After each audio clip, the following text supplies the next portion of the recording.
चलिए इसी के साथ शुरुआत करते हैं अपने आज के क्वेश्चंस की, जिनमें पहला है मार्च 2020 में the Norwegian academy of science and letters ने वर्ष 2020 हेतु किसे प्रतिष्ठित एबल पुरस्कार प्रदान करने की घोषणा की।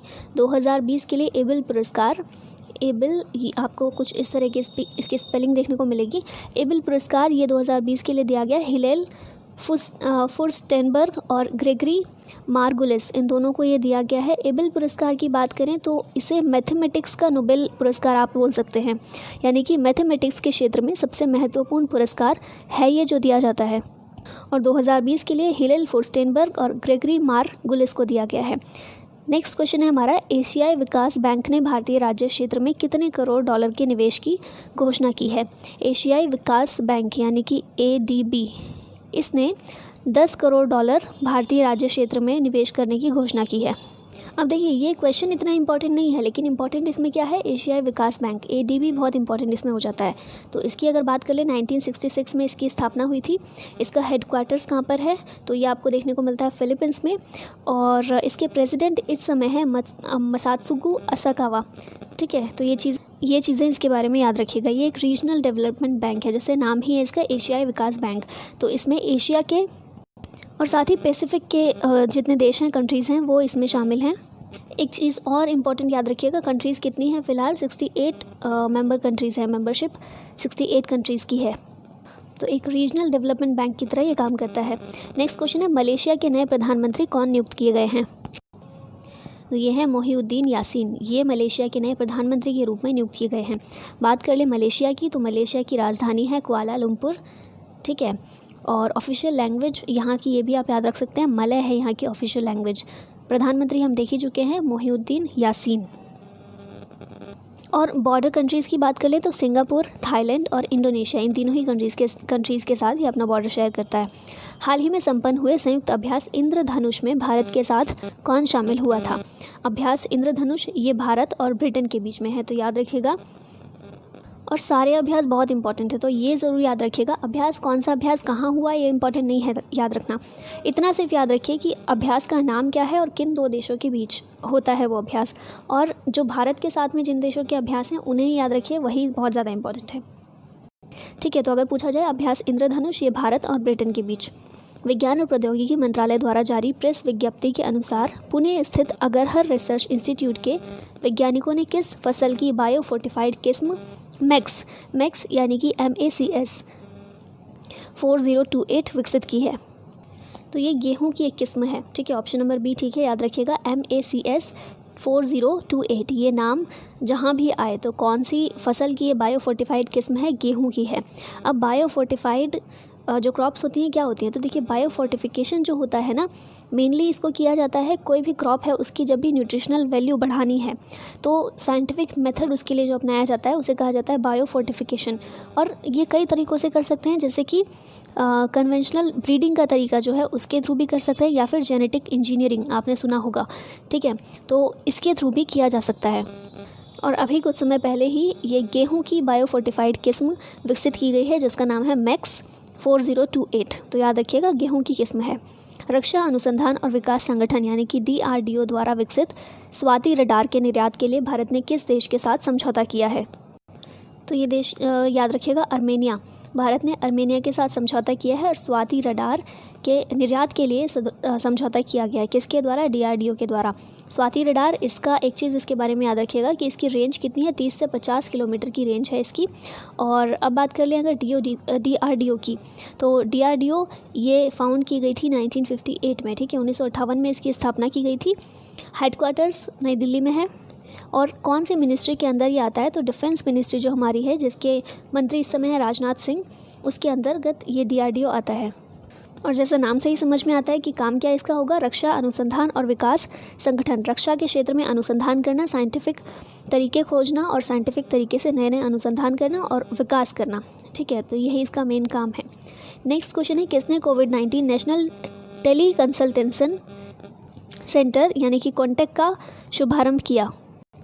तो देखिए इसका जो शुभारंभ किया गया डॉक्टर हर्षवर्धन के द्वारा किया गया। और कहाँ पर इसकी शुरुआत की गई है, तो एम्स दिल्ली में, एम्स न्यू दिल्ली, यहाँ पर इसकी शुरुआत की गई। ये एक टेली मेडिसिन हब है। इसमें होगा क्या कि जो एक्सपर्ट डॉक्टर्स होंगे वो 24 घंटे और हफ्ते के 7 दिन अवेलेबल रहेंगे सलाह देने के लिए, सुझाव देने के लिए। जब भी कोई उनसे कोई भी क्वेरी होगी उनके लिए, तो वो हमेशा उस क्वेरी को बताने के लिए वो हमेशा अवेलेबल रहेंगे। तो इसी के लिए ये हब की शुरुआत की गई, ताकि टेलीमेडिसिन के अंतर्गत जो कम्युनिकेशन सुविधा है उसको आसान बनाया जा सके, क्योंकि डॉक्टर्स जो एक्सपर्ट्स हैं वो हर वक्त हर समय हर जगह अवेलेबल नहीं हो सकते, फिज़िकली अवेलेबल नहीं हो सकते।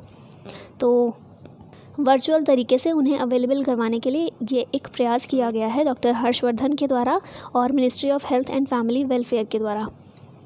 खेलो इंडिया विश्वविद्यालय खेल पहली बार कहाँ खेला गया? खेलो इंडिया विश्वविद्यालय खेल ये पहली बार खेला गया उड़ीसा में। भारत में पहली बार ही विश्वविद्यालय के लेवल पर ये गेम्स हुए थे और पहली बार ये उड़ीसा में खेला गया। और एक इम्पॉर्टेंट चीज़ इसमें कि खेलो इंडिया विश्वविद्यालय खेल जो है यहाँ इसमें टॉप कौन सी यूनिवर्सिटी ने किया था? तो पंजाब यूनिवर्सिटी ने किया था, ये भी याद रखिएगा। ग्रीष्मकालीन ओलंपिक 2020 को 1 वर्ष तक के लिए स्थगित करने की घोषणा की गई है। ग्रीष्मकालीन ओलंपिक कहाँ आयोजित किया जाना है? तो ये 2020 में होने वाला था, लेकिन इसको 1 वर्ष के लिए स्थगित कर दिया गया है, पोस्टपोन कर दिया गया है।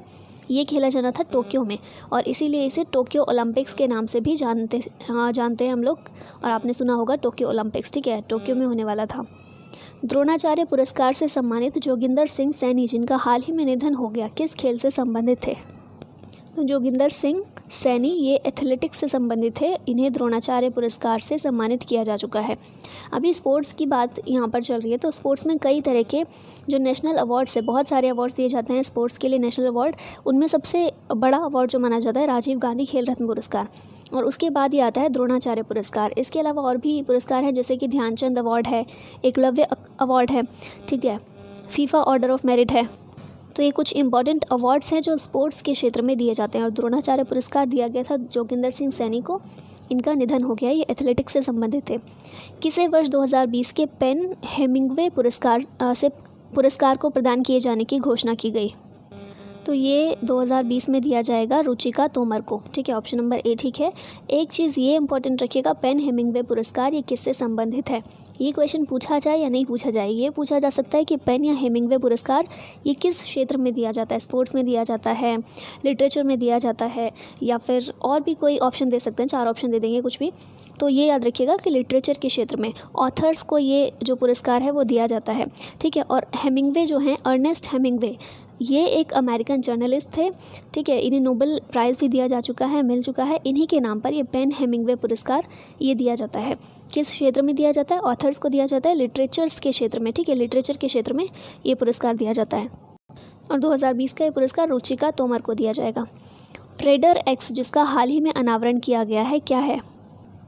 तो ये क्या है रेडर एक्स? ये एक विस्फोटक डिटेक्शन डिवाइस है, ठीक है, विस्फोटक को पहचानने वाली, डिटेक्ट करने वाली एक डिवाइस है। विकसित किसके द्वारा की गई है? इंपॉर्टेंट है बहुत, DRDO और इसके साथ में मिलकर IISc बेंगलुरु, ठीक है, इन दोनों ने मिलकर इस डिवाइस को विकसित किया है। नाम क्या है? रेडर एक्स क्या है? एक विस्फोटक डिटेक्शन डिवाइस है। नेक्स्ट क्वेश्चन है, किस राज्य में कोविड-19 का प्रसार रोकने हेतु मो जीवन कार्यक्रम शुरू किया गया? मो जीवन कार्यक्रम, मो जीवन यानी कि मेरा जीवन, ये कार्यक्रम शुरू किया गया ओडिशा राज्य सरकार के द्वारा, ठीक है। ओडिशा की राजधानी क्या है? भुवनेश्वर, और CM इस समय है नवीन पटनायक। उत्तर प्रदेश संस्कृत संस्थान द्वारा वर्ष 2019 के पुरस्कारों की घोषणा की गई। इसके तहत किसे विश्व भारती पुरस्कार प्रदान किए जाने की घोषणा की गई? तो विश्व भारती पुरस्कार ये उत्तर प्रदेश संस्कृत संस्थान का सर्वोच्च विश्व भारती पुरस्कार है, ठीक है, और ये 2020 के लिए 2019-20 के लिए दिया जाएगा डॉक्टर चांद किरण सलूजा को। और ये किस लिए दिया जाता है? जिन लोगों ने संस्कृत के लिए काफ़ी महत्वपूर्ण योगदान दिया हो, संस्कृत लैंग्वेज को बढ़ावा दिया हो, उन लोगों को ये पुरस्कार दिया जाता है, ठीक है। तो 2019-20 के लिए डॉक्टर चांद किरण सलूजा। प्रत्येक वर्ष शून्य भेदभाव दिवस किस दिन मनाया जाता है? तो ये ऑब्ज़र्व किया जाता है 1 मार्च को। शून्य भेदभाव दिवस, ज़ीरो डिस्क्रिमिनेशन डे 1 मार्च को मनाया जाता है। 2020 के लिए इसकी थीम क्या थी? Zero discrimination against women and girls, ठीक है। तो ये 2020 के लिए इसकी थीम थी। और मनाया किसके द्वारा जाता है? ये UN एड्स के द्वारा, ये ठीक है, पूरे वर्ल्ड में संचालित किया जाता है इसको। केंद्रीय मंत्रिमंडल ने 10 सरकारी बैंकों का विलय कर कितने बड़े बैंक बनाने की मंजूरी हाल ही में दी है? तो ये 10 बड़े बैंकों को विलय करके 4 बड़े बैंक बनाने की मंजूरी दी गई है। अब आपके लिए क्वेश्चन है कि ये कौन से बड़े बैंक हैं? 10 बड़े बैंक जिनका 4 बैंकों में विलय किया जाएगा। 4 बैंकों की स्थापना कर दी जाएगी इन 10 को विलय करके। ठीक है, इनके नाम आप लोग को बताने हैं। किस देश की राजकुमारी मारिया टेरेसा का कोरोना संक्रमण से निधन हुआ? तो ये स्पेन की राजकुमारी थी मारिया टेरेसा, जिनका मार्च 2020 में कोरोना वायरस के कारण निधन हो गया था। अब देखिए, ये क्वेश्चन फिर भी इतना इंपॉर्टेंट नहीं है। इंपॉर्टेंट क्या हो जाता है? स्पेन कहाँ पर, स्पेन की लोकेशन कहाँ है, ये जाकर देखिएगा। ठीक है, तो स्पेन की लोकेशन देखेंगे तो यूरोपियन कंट्री है, ये यूरोप में है और बाउंड्री इसकी लगती है फ्रांस और पोर्तुगल से। ठीक है, और राजधानी क्या है? तो ये है मैड्रिड। नेक्स्ट क्वेश्चन है, बीसीसीआई के राष्ट्रीय चयन समिति के मुख्य चयनकर्ता के रूप में कौन चुने गए हैं? तो ये हैं सुनील जोशी। ठीक है, इन्हें चुना गया है। अब बात कर लेते हैं बीसीसीआई की। तो बीसीसीआई की full form board of control for cricket in India. BCCI इसकी स्थापना हुई थी 1928 में, यानी कि आज़ादी से पहले की ये एक बॉडी है। 1928 में प्रेसिडेंट इस समय है सौरव गांगुली, सेक्रेटरी हैं जय शाह और हेडक्वार्टर कहाँ पर है? आमतौर पर ज़्यादातर हेडक्वार्टर दिल्ली में देखने को मिलते हैं, इसका याद रखिएगा, मुंबई में है। नेक्स्ट क्वेश्चन है, विश्व मौसम विज्ञान दिवस 23 मार्च 2020 को मनाया गया। वर्ष 2020 में इस दिवस का मुख्य विषय क्या था, मुख्य थीम क्या थी? तो थीम इसकी थी जलवायु और जल। तो क्या क्या इस क्वेश्चन में आपको देखने को मिला? विश्व मौसम विज्ञान दिवस कब मनाया जाता है? 23 मार्च को। 2020 में इसकी थीम थी जलवायु और जल। सारी चीज़ें याद रखिएगा। देश के नए वित्त सचिव कौन नियुक्त किए गए हैं? देश के नए वित्त सचिव ये अजय भूषण पांडे नियुक्त किए गए हैं। मार्च 2020 में किसे सिनेमा के जरिए विश्व पर्यटन में दिए गए उत्कृष्ट योगदान के लिए IIFTC टूरिज्म इम्पैक्ट अवार्ड से सम्मानित किया गया है? तो इस अवार्ड से सम्मानित किया गया है जोया अख्तर को। भारतीय रिजर्व बैंक यानी कि RBI के डिप्टी गवर्नर जिन्होंने हाल ही में अपने पद से इस्तीफ़ा दे दिया, ये कौन है? तो RBI के डिप्टी गवर्नर जिन्होंने इस्तीफ़ा दे दिया था NS स्वामीनाथन।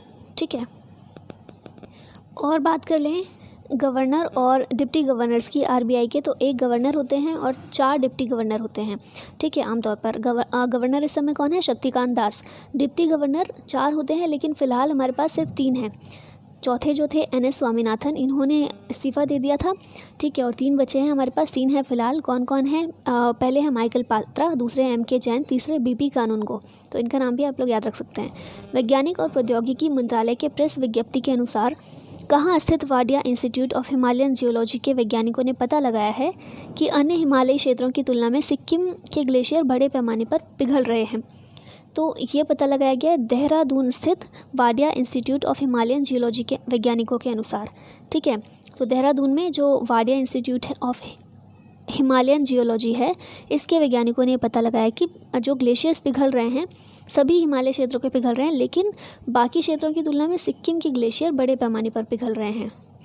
संयुक्त राष्ट्र संघ के पूर्व महासचिव जेवियर पेरेज डी क्वेलर, जिनका हाल ही में निधन हो गया, ये किस देश के थे? तो ये थे पेरू से।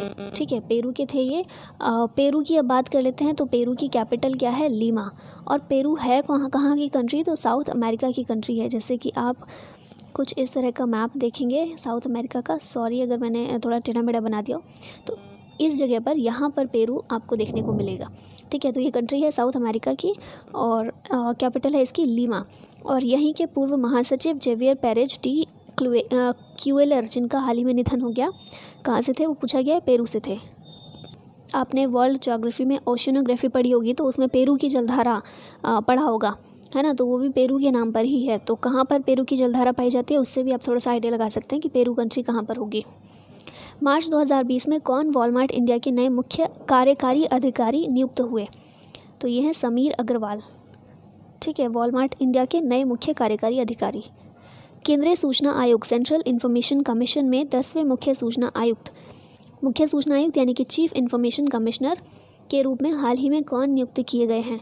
तो ये नियुक्त किए गए बिमल जुल्का। ठीक है, सेंट्रल इन्फॉर्मेशन कमीशन, इसकी स्थापना हुई थी 2005 में। भारत को हिंद महासागर आयोग इंडियन ओशन कमीशन में पर्यवेक्षक के रूप में हाल ही में शामिल किया गया है। निम्न में से कौन सा देश इस आयोग का सदस्य नहीं है? तो इसका आंसर होगा इनमें से कोई नहीं। भारत को पर्यवेक्षक के रूप में शामिल किया गया है। ठीक है, और चीन जो है ये भी एक पर्यवेक्षक देश है इसका, हिंद महासागर आयोग का, इंडियन ओशन कमीशन का। इसके अलावा मेडागास्कर और मॉरिशस जो हैं ये दोनों इसके सदस्य हैं। ठीक है, कौन कौन से हैं तो सदस्य इसके कौन कौन है, कोमोरोस, मेडागास्कर, मॉरिशस जो ये दोनों दिए गए हैं। उसके अलावा रीयूनियन आइलैंड है जो फ्रांस का है, और सेचल्स या फिर सेशल्स ऐसे करके भी आपने कई बार लिखा देखा होगा। तो ये कंट्रीज़ हैं जो इसके सदस्य हैं। और ऑब्जर्वर नेशन कौन कौन है तो इंडिया जो अब बन गया है, चाइना, जापान और माल्टा। ठीक है, ये कंट्रीज़ हैं जो इसके ऑब्जर्वर नेशन हैं।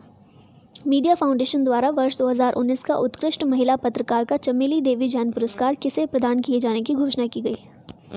तो ये 2 लोगों को प्रदान किए जाने की घोषणा की गई, रोहिणी मोहन और आरफा खानम शेरवानी। इन दोनों को ये पुरस्कार दिया जाएगा। तो कई चीज़ें इस क्वेश्चन से आपको मिल गई हैं। किसके द्वारा ये दिया जाता है, मीडिया फाउंडेशन के द्वारा। नाम क्या है, चमेली देवी जैन पुरस्कार। और किस लिए दिया जाता है, उत्कृष्ट महिला पत्रकार को दिया जाता है। ठीक है, पत्रकार के लिए, महिला पत्रकार के लिए है, मीडिया फाउंडेशन द्वारा दिया जाता है। नाम है चमेली देवी जैन पुरस्कार। 2019 का पुरस्कार दिया जाएगा रोहिणी मोहन और आरफा खानम शेरवानी को। नेक्स्ट क्वेश्चन है, वे भारतीय खिलाड़ी कौन हैं जिनका चयन आईसीसी की महिला T20 विश्व कप टीम 2020 के लिए किया गया है। तो ये हैं ए और बी दोनों, यानी कि पूनम यादव और शेफाली वर्मा।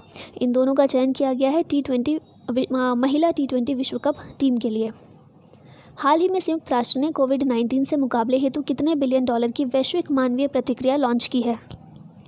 तो ये लॉन्च की गई है 2 बिलियन डॉलर की। और ये है तो काफ़ी पहले, मतलब मार्च 2020 की न्यूज़ है, लेकिन ये दिसंबर 2020 तक ये योजना चलने वाली है। ठीक है, तो इसीलिए इम्पॉर्टेंट है याद रखना, क्योंकि ये साल के एंड तक, वैसे तो साल बहुत अच्छा नहीं है लेकिन जो भी है उसके एंड तक चलेगी। तो 2 बिलियन डॉलर की ये संयुक्त राष्ट्र के द्वारा कोविड-19 से मुकाबले के लिए ये वैश्विक मानवीय प्रतिक्रिया योजना लॉन्च की गई है। BBC द्वारा Indian sports women of the year से कौन सम्मानित किए गए हैं। तो ये हैं PV सिंधु। नाम याद रखिएगा, Indian sports women of the year किसके द्वारा, BBC के द्वारा। किन्हें, PV सिंधु को सम्मानित किया गया। किसने कोविड-19 से निपटने के लिए ऑपरेशन नमस्ते शुरू किया है। ऑपरेशन नमस्ते ये शुरू किया गया भारतीय थल सेना के लिए। ठीक है, ऑपरेशन नमस्ते किसके लिए, कोविड-19 से निपटने के लिए। किसके द्वारा, भारतीय थल सेना के द्वारा, इंडियन आर्मी के द्वारा। हाल में गैर लाभकारी संगठन कार्बन डिस्क्लोजर प्रोजेक्ट द्वारा जारी रिपोर्ट के अनुसार विज्ञान आधारित लक्ष्य पहल के प्रति प्रतिबद्धता व्यक्त करने वाली कंपनियों के संदर्भ में भारत का विश्व में कौन सा स्थान है। तो भारत का इसमें 5वां स्थान है। ठीक है, और ये किस बारे में है, गैर लाभकारी संगठन, इसका नाम है कार्बन डिस्क्लोजर प्रोजेक्ट। ठीक है, COP, इसके द्वारा ये रिपोर्ट जारी की गई और इसमें ये देखा गया कि सभी देशों में जो कंपनीज़ हैं वो जो अपना काम चलाती हैं, कंपनीज़ या फैक्ट्रीज़ स्टेब्लिश करती हैं, अपना उद्योग व्यापार शुरू करती हैं, तो उसमें वो कितना इस चीज़ का ध्यान रखती हैं कि कार्बन का जो एमिशन कर रही हैं वो कितना कर रही हैं। इस चीज़ का ध्यान रखकर जो कंपनीज़ हैं वो अपनी कंपनीज़ को चलाती हैं या नहीं, और उसको कम करने का प्रयास करती हैं कि नहीं।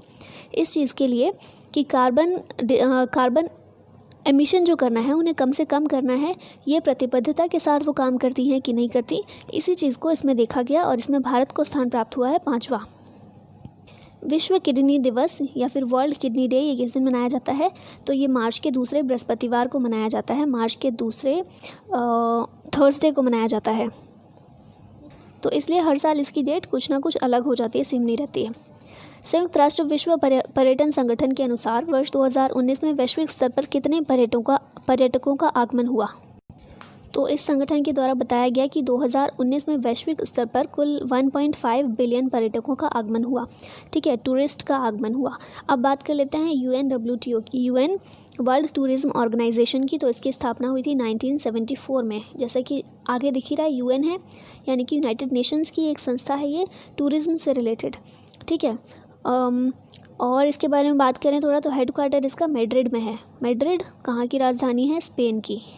ठीक है, BBC वर्ल्ड हिस्ट्री मैगजीन द्वारा कराए गए एक सर्वेक्षण में greatest leader of all time किन्हें चुना गया है।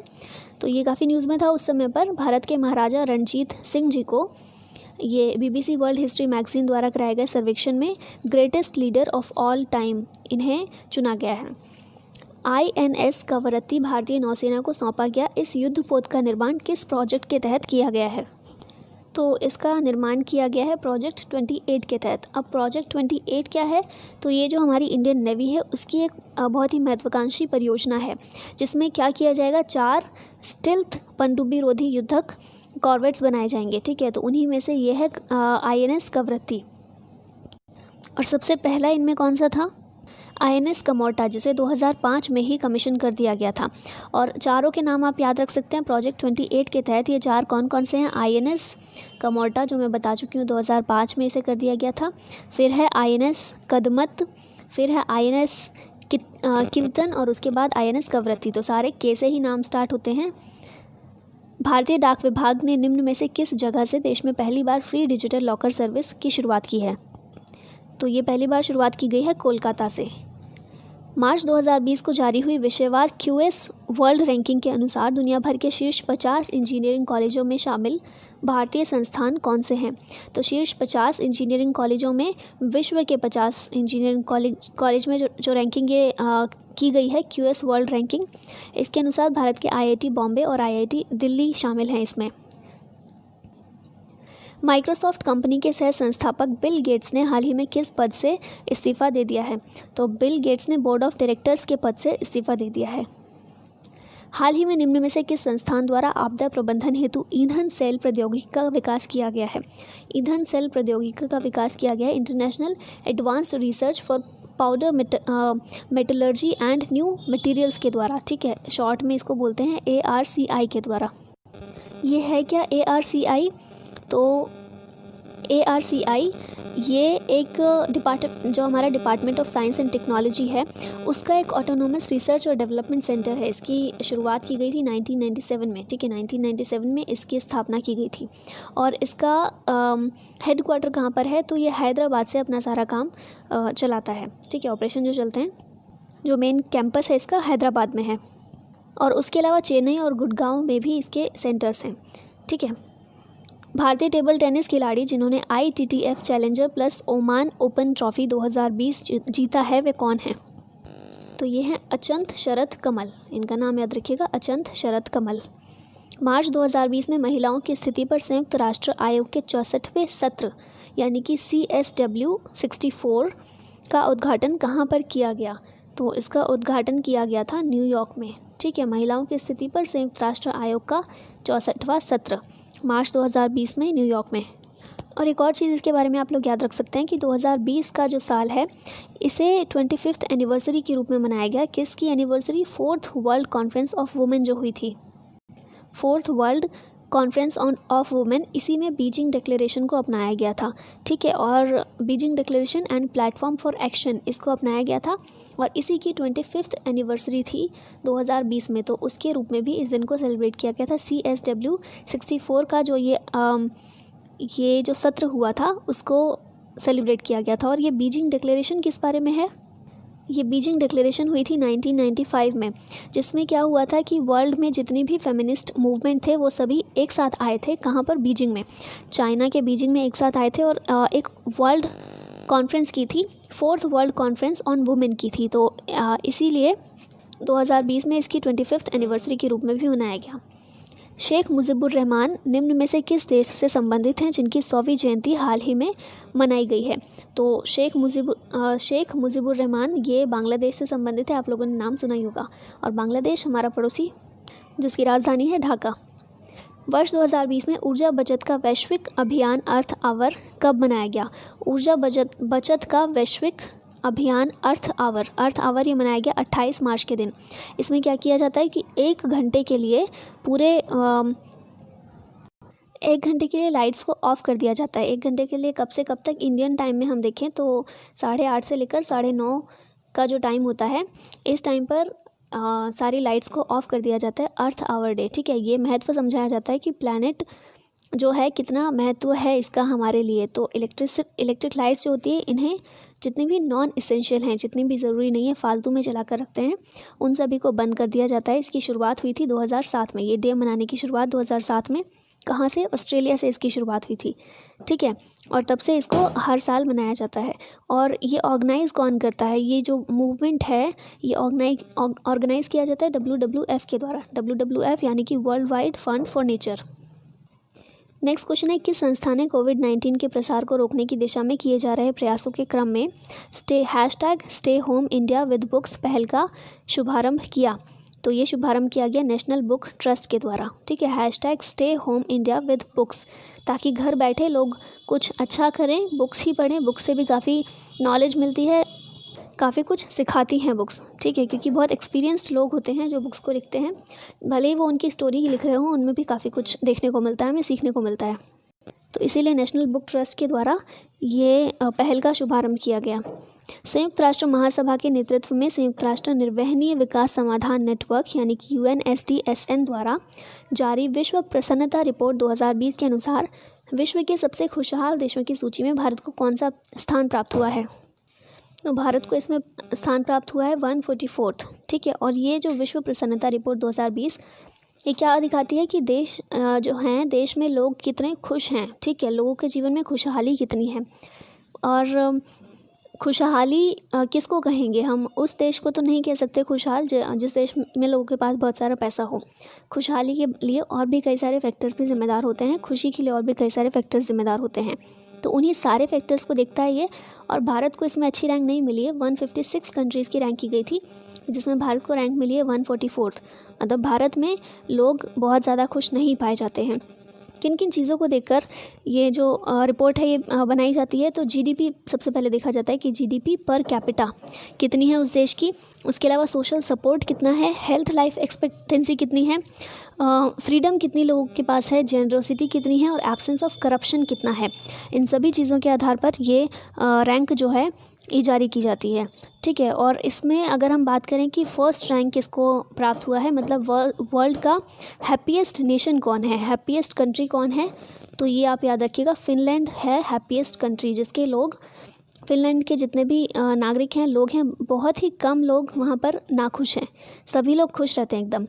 और हम टॉप 10 कंट्रीज़ देखेंगे ना, तो नॉर्डिक कंट्रीज़ जो हैं, स्विट्ज़रलैंड, न्यूजीलैंड, ऑस्ट्रिया, फिनलैंड, ये सभी कंट्रीज़ टॉप 10 में देखने को हमेशा मिलती ही है, कोई सा भी इंडेक्स जारी किया जाए। और वर्स्ट परफॉर्मेंस किसकी रही, सबसे बुरी परफॉर्मेंस कौन सी कंट्रीज़ ने की है? तो इनमें है जिम्बाब्वे, साउथ सूडान और अफ़गानिस्तान। ये सबसे कम खुश देश हैं, लीस्ट हैप्पी नेशन है ये। ठीक है, इंडिया की जो रैंक है वो अब घट गई है। लास्ट टाइम 140 थी, अब 44 हो गई है, 144 हो गई है अब। बाकी कंट्रीज़ को देखें तो नेपाल की रैंक हमसे काफ़ी अच्छी है, पड़ोसी देश हैं तो इनकी जानना ज़रूरी हो जाता है कि इनकी हालत कैसी है। तो नेपाल की रैंक है 92, काफ़ी अच्छी है हमसे। पाकिस्तान की काफ़ी अच्छी है, मतलब यकीन नहीं किया जा सकता कि पाकिस्तान की 66 हो सकती है, इतने लोग खुश हैं वहाँ पर। और भारत की 144। ठीक है, एक मजाक सा लग रहा है ना।